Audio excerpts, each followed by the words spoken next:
very, very difficult for the side of RRQ to micromanage a lot of different damage coming in from a lot of different angles.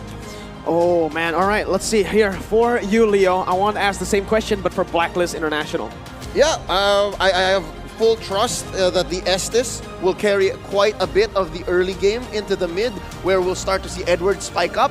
It's just a matter of finding that window. Edward has to know when it's time. Well, let's get into Game 2, Singapore! Are you ready? The Royal Rumble continues here as we enter the land of Dawn. Right now, looking at both of the compositions, again, we gotta have to look at this Bruno. How is he gonna play? Because traditionally, how we look at Bruno is he can push the turrets very, very fast, which again, this is what RRQ, they are trying to set up. This is what they are trying to do. Win one lane, really push their advantages, and then try to snowball up there. If they manage to actually take out Oh My Venus, that would be the icing on the cake. Honestly, I actually really like the Bruno now that I think about it, because Blacklist, they want to group up the around the world. That's going to be a very, very big ultimate here. Yeah, but Wave of the World, they have to time it well again, because that slide tackle could be punished by Phoveus, by Edward. So again, there's a checkmate on both sides. It's just a matter of decision-making. Again, there's something I noticed here. I think RRQ Hoshi, if I'm not mistaken, in under the 2-minute mark, they got a free first blood on to Oh My Venus. Now they're not so aggressive. Yeah, they're playing it a little bit chiller right here. Again, composition-wise, they need to wait for the Paquito to set up the things here. As look at that, Bruno does so much damage here in the early stages of the game. Wise though, with Haji on the backs, they might be looking for the early aggression. Vin will be able to dash away, and both of the teams just going for farm at this point. I love that Albert knows that he's much, much faster than what the rest of Blacklist International can do. Hence, he's able to go for that small rotation, take that small camp, and then eventually prop up for this first turtle 5 seconds away. Is there going to be a collapse though? Oh, there is. Oh, R7 goes in for the Rainbow Slider, and that's going to be first blood picked up by RRQ. Haji goes in for the Jikundo, able to run away, but it's going to be the stun connecting, unable to actually, as Haji will be able to flicker out of it. But RRQ with that pick, they're going to go for the turtle. Yeah, this is exactly what they want to do. They want to set something up, and they should be able to secure this turtle, but right now... Oh, yeah, it's going to be Edward actually jumping into the Demonic Force right there. Still going in once more. It's going to be a lot of damage placed. Albert is going to be able to pick that kill up, though Wise unable to, and that's a 1-for-0. But with Venus back, they'll have to sustain. Do they have the damage to contest? Right now, for the side of RRQ, this is basically doing what they want to be done. Edward getting that first death will slightly slow the way that he is going to build up into this game. And RRQ Hoshi, with the drive that they have, they should be able to contest this turtle very, very healthily, because from the side of Blacklist International, if they get anywhere close, they're going to get eaten up by Albert on this Paquito. So the game is playing the way that we expected it to be. But RRQ Hoshi, can they keep up this aggression? That is going to be the question. What I'm interested in is the fact that RRQ Hoshi are taking their time. They could have really forced out that turtle, but Albert says, okay, you know what, I'll just take my buffs first, and then we'll slowly roll up to it. Turtle Slain brought to you by the STB. But what this does get, though, is some space for Oheb up top. Between the Bruno and the Nathan, I'm guessing maybe Oheb just wants to find the window wherein, yes, he does. Look at how much they took away from the outer church energy shield. This might be the answer. This might be the gambit.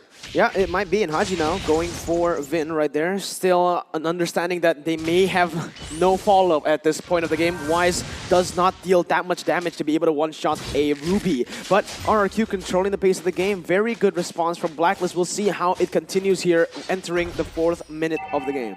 Yeah, entering the 4th minute of the game right now, it's a little bit unfortunate that from the side of Blacklist International, the turtle is going to spawn at the top. So right now, Blacklist International, if they set this up wrong, RRQ Hoshi can take full advantage and really force Oheb out of this lane. Oh, it's going to be Haji caught out right now. R7 goes over to Bravest Spider. Haji still able to flicker away, and RRQ have burned their resources to look for a pick in that bottom side. Oheb, look at what he's doing. He has the entropy to get away as well, but it might be the collapse. Venus might be caught out here. Skylar goes in for the flicker. It's going to be Albert coming in and securing the kill. 1 turret for 1 kill. It is RRQ with the pace, but honestly, I prefer Blacklist there with the turret take. Yes, and Oh My Venus, you can clearly see the Queen plotted that out. The Queen was understanding of the long con. Did not even use a Purify. Yep. Okay, take me. Just take me. This is the sacrifice. Yep. And again, like the way that he is playing, once he has used his skill... Oh no, maybe not this one. Yeah, that was definitely not planned right there, but technically, you can kind of say it's planned because Blacklist, they're playing the cross map really well. As long as Wise and Oheb, their scaling is perfectly fine. Because again, Blacklist International, they really should not be looking at fights right now unless from the side of RRQ, they overextend with very, very low HP. Exactly what they're doing, and they've done so well to force Albert to come up here. But eventually that would have been his timing anyways, since Turtle is coming up here now at the 5-minute, 10-second mark. 4 members of RRQ actually poising up. Oh, Blacklist have the numbers advantage here. R7 is nowhere to be seen, but it's going to be actually a lot of damage placed, and that is Edward taking right before the fight. Haji goes in for Skylar, is able to get onto him with the Wave of the Dragon, but R7 now is in the midst of it all. Let's see, he's going to go for the Bravest Fighter onto Wise. The stun not connecting, actually targeting to Venus, and that's brilliant by RRQ, but Clay is going to get caught out. Oheb is in front, heading on the side lanes, but it's going to be Albert. Oheb! Still able to kite with the entropy, out microing and procuring that double kill. Wise, will he be able to connect the kill? He will! Shut down and a double kill. Blacklist equalizing. A delayed wipeout. Eventually, Blacklist LFL breakdown what exactly happened. This is what I say, Blacklist International should not fight unless overextension coming in from RQ. And look at all of their HP. They're all very low, but they still want to go very aggressive. And Oheb, he's been kiting every single thing. He's been dealing the damage without getting touched. And this is the mistake coming in from the side of RRQ. They go ham, they go aggressive, which is what they have to do. But they've been taking a lot of damage from the Natan, and they still keep on commencing. And that is bad because right now, Blacklist International, the scaling composition has 1,400 gold lead. That's the problem for RRQ right now. They don't know who to target. They target Venus, it's wrong. They target Wise, it's wrong. Because Wise is going to get away with it, and Venus just likes it anyways, given the pull yourself together. I must note, though, before Oh My Venus again falls, it's a 4-man collapse. It's bound to happen. Albert gets the kill.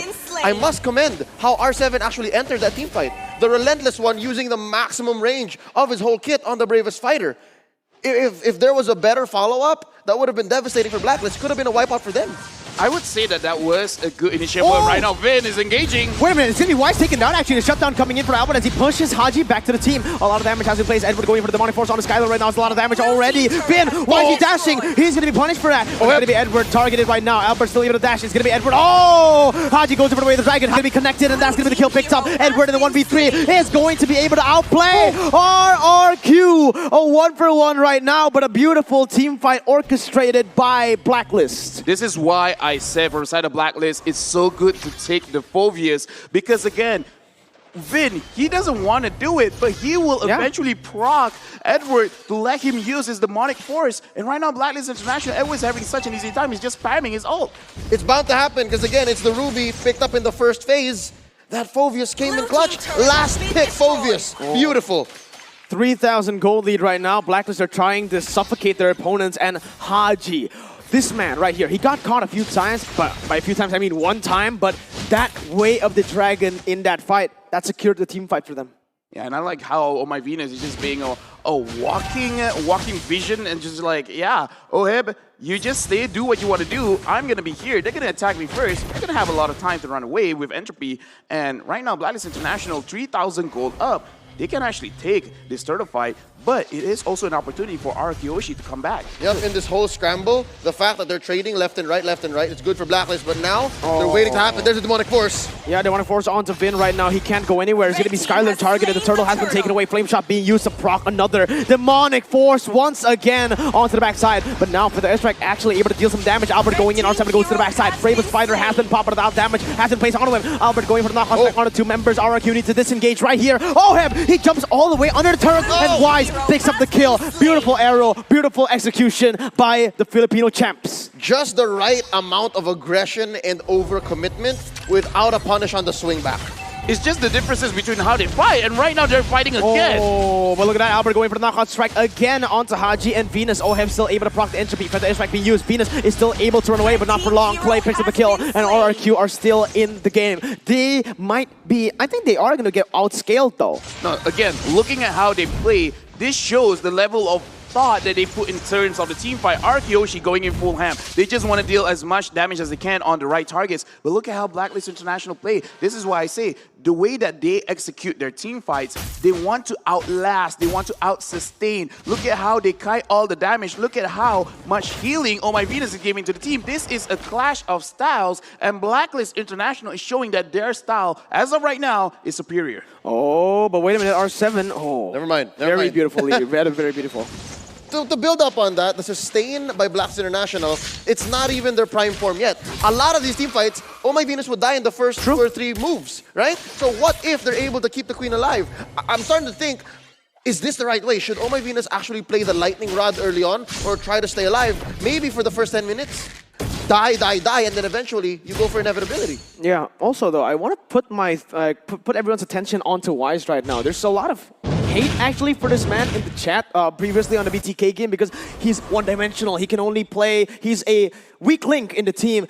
But you can see, man, this guy, every single hero he touches, he plays the role perfectly. Bane going for turrets, going for disengages, perfect. Going for the Eastern Shin, look at what he's doing. He is avoiding every single fight. The prime example being Game 1. And I'm liking right now because Edward has been such an enabler for him. And look at the engage. Yeah, Haji actually going for the engage, but he's actually going to fail, and that's going to be him pop. Oh, still alive. Very, very good by Venus right there, catching him, and also by Haji using that dash to get him to safety. But now it's time to take a look at the items. Yeah, looking at itemization of here, Venus is going full on tank items, and Oheb as well as Wise. Looking at the damage, they have 3 damage items each. So as of right now, they're almost at the peak form of how much damage they can deal. From the side of RRQ, Albert having 2 damage items and only 1 defensive item. He can go in, he can deal a lot of damage, but the problem is Vin right now, he's building cooldown, but every single time he's in the team fight, it's like a 6v4 right now.